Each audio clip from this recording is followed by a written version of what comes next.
As I look outside my window, it's pretty gloomy and rainy outside, and it's going to be like this the entire day. How ironic that this would be the perfect backdrop for what's going on in Virginia today. For those who are not aware, there's going to be a big alt-right meeting, which they claim is the biggest they ever had of this millennium, which is going to be in Charlottesville, Virginia. Now, I live in the state of Virginia, so of course I felt very compelled to talk about this. That goes without saying. But to me, it's just not a surprise. But at the same token, it's the time where we need to look at ourselves and say we need to not get off our laurels and we need to be prepared. So let's backtrack a little bit to a couple of months ago.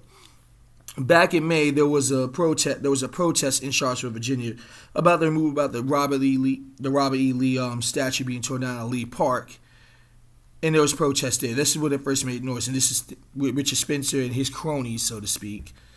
Use the term, and I definitely mean what I say. Fuck them anyway. But let's keep the point at hand here. So this was back in May. Then just last month in July, there was another protest. There was another protest again.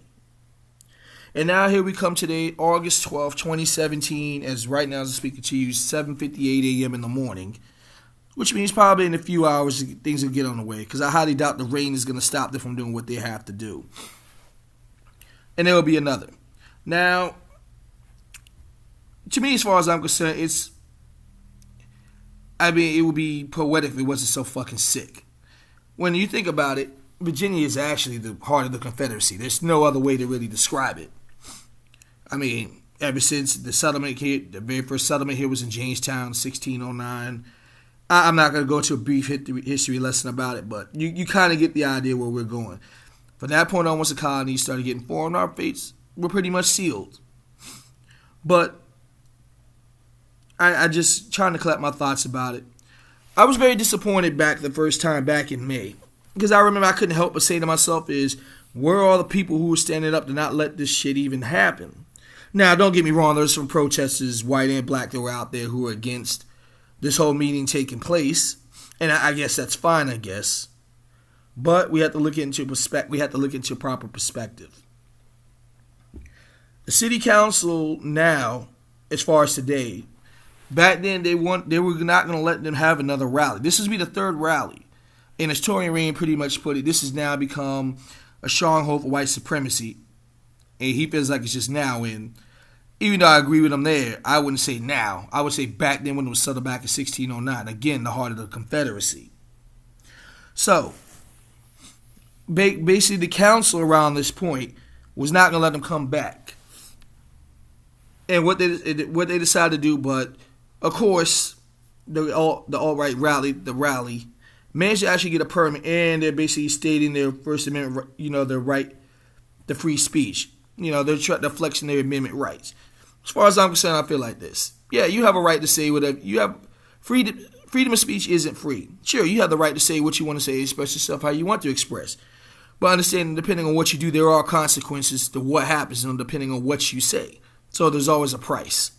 It is what it is.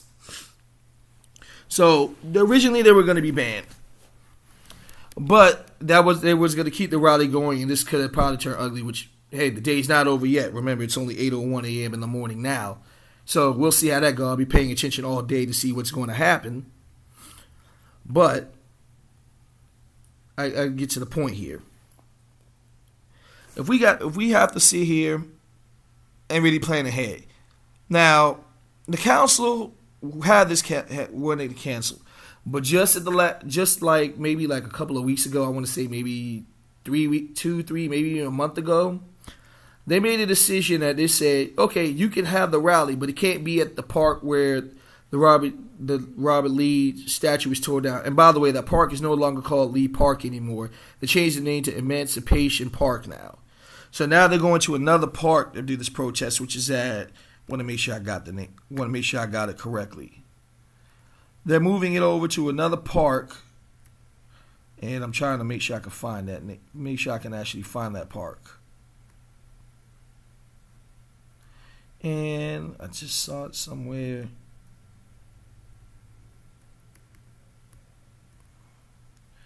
All right. I'm still going through it. Sorry about that, y'all. Just trying to get my bearings. It's still early in the morning.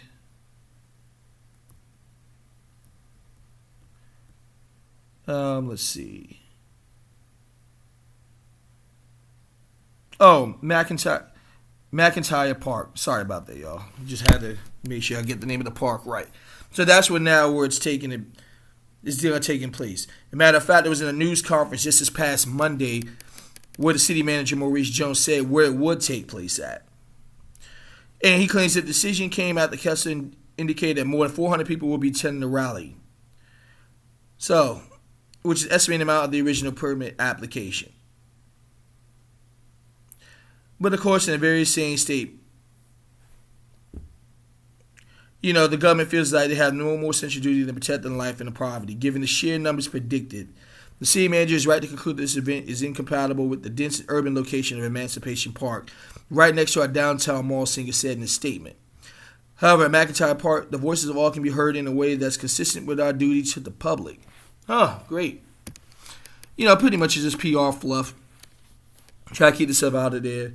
By appeasing them, but try to appease the people. But as far as I'm concerned, on this very day, what should be happening, especially with the citizens of Charlottesville, either black or those who do not share the views of the alt-right, they should be at Emancipation Park doing their own protests as well, and also be on the outskirts of the protests that's going on at McIntyre Park. That's my personal opinion.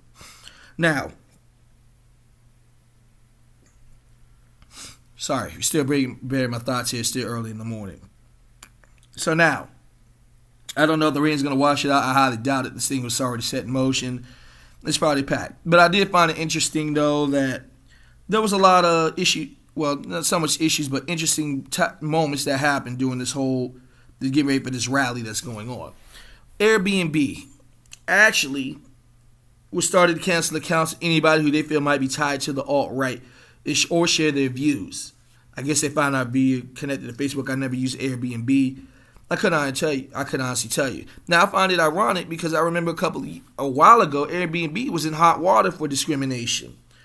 A lot of black people were trying to rent the Airbnb, and most of the people who own the property wouldn't let it loan to them because of color skin. Hell, I remember one situation that happened when one guy said, "I'll never let a quote-unquote nigger stay in my house." And, Airbnb got a lot of hot water. So in 2016, they changed their policies. Basically to save face to make sure nothing would happen. So to me, for them to sit here and say it doesn't fall with our policies now, it's just kind of ironic to me because it wasn't this prevalent before back then. But good on them, I guess. And I say that sarcastically. I get loosely, I guess. But basically, some of the white supremacists, they're pretty much calling foul, talking about they're trying to keep us down, this, that, and the fourth. They're taking away our rights, blah, blah, blah, this, that, and the fourth. Well, that's the thing about having a business. You can determine what you can set the policy to be enforced. That's the beauty about owning a business. Now, what does that mean? What does that mean for us?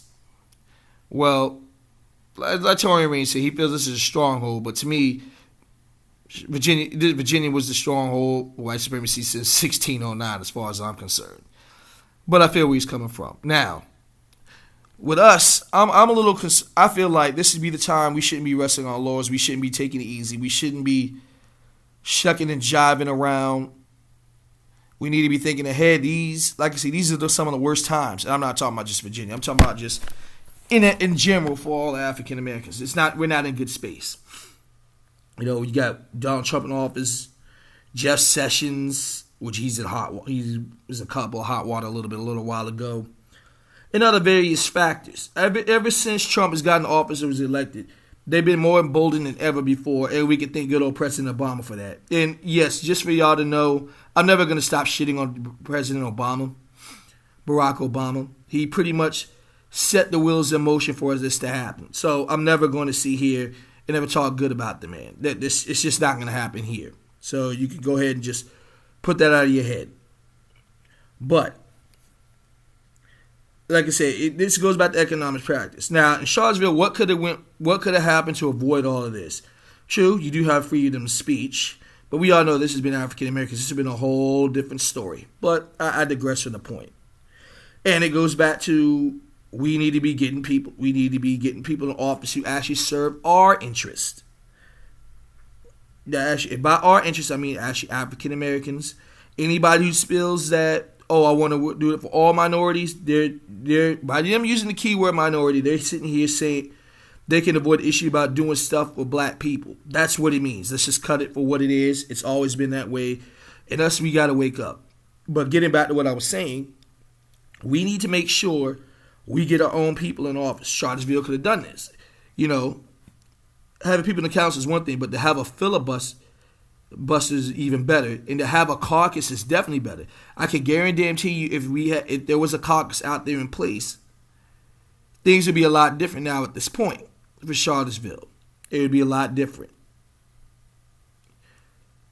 Like I said, there's things we have to put ourselves in. We need to be running for office. We need to be looking at who's holding these seats on the council, why are they holding it, and what have they actually done to benefit the benefit once they get in office. And that's something that needs to be stated. And this has been stated many times by the Black Authority TBA and also Professor Black Truth. They mentioned this time and time again. Even gave the blueprint how to go run for office and how to look at campaign records. They gave the whole blueprint. So that's where that is. But like I said, I'm going to be paying attention. I'm going to be keeping it close to the vest and paying attention to what's going on in Charlottesville. Now, me personally, I've never been to Charlottesville a day in my life. And I've been in Virginia when I first moved out to Virginia in 87. I was 9 years old then. I've never once been to Charlottesville a day in my life. I live in Southeast Virginia, which is Hampton Roads. And for those who are familiar with it, that's 7 cities. We call it 7 cities locally, which is 7 cities connected together, which is Hampton, Newport News, Norfolk, Portsmouth, Suffolk, Chesapeake, and Virginia Beach. So if anybody's familiar with Virginia Beach, then that's Hampton Roads, you already know. But those are the 7 cities that are connected together. Charlottesville is 190 miles away from Richmond, Virginia, which is the capital of the state. Richmond, Virginia is an hour away from the city I live in. It's an hour away. So I've never been to Charlottesville before. And I definitely don't have a need to go there now. I just never saw a need to go there. But I can pretty much know how Virginia is, and long I've been here when I moved here from being up north. I can pretty much guarantee the racism was always covert around here in the state. It was never really a secret. You just had to pay attention to keywords and code words. But like I said, thanks to President Trump and everything that's taking place, they feel more emboldened than ever before. And I'm speaking about white supremacists. They feel more emboldened. But like I said, this is the time where we need to be getting our war chest together, which again, that starts with us pulling our resources, and that already is a problem for us already. As a collective, we're not pulling our resources and doing what we need to do to really assure our future. Because to me, this is like, I don't want to say it's the Hunger Games yet. It hasn't gotten to that point. But every step they take, it's a squeeze play. Squeeze you out financially, squeeze you out. Like I said, you have financially, physically. Well, let's say it'll start knowledge-wise. Then it will start. So mentally would be the first step. Then financially would be the second step, which is a crippling blow. And then physical removal is a whole other aspect. And those are your 3 things. So it's very important that we need to make sure that we pull our resources together, start getting the people in office that needs to be in office to begin with. So these things like this won't happen in Charlotte. Now I'm keeping it close to the vest because I'm wondering how long is it going to be before they attempt to come down to Hampton Roads or Richmond, Virginia. Now that would definitely be a sight to see because it's going to be a little different in those 2 cities. In those 2 places, my area and then the area of Richmond. So I'm very interested to see where this is going to go. Very interested to see where it's going to go. Like I said, prepare yourselves, whether mentally, financially, and more importantly, physically. Learn some arts. Like I said in the previous video when I talked about Donald Trump giving the green light. Learn some arts. Learn some type of martial art, whether MMA or Muay Thai, boxing. Learn how to learn combat. See if you can learn urban warfare tactics. See if you can learn any of these type of stuff. Then prepare yourself for you and your loved ones. And that should be more important. You should, if you're not going to do it for yourself, you damn sure should do it to take care of your family. And any man who's not willing to protect his family is a sucker in my eyes. There's no other way to put it. But like I said, I'm going to keep my ears. I'm going to keep it close to the vest. I'm going to be paying attention all day to see what happens at this rally. You go, guys. Go ahead and leave your comments, and I'll catch y'all on the next one.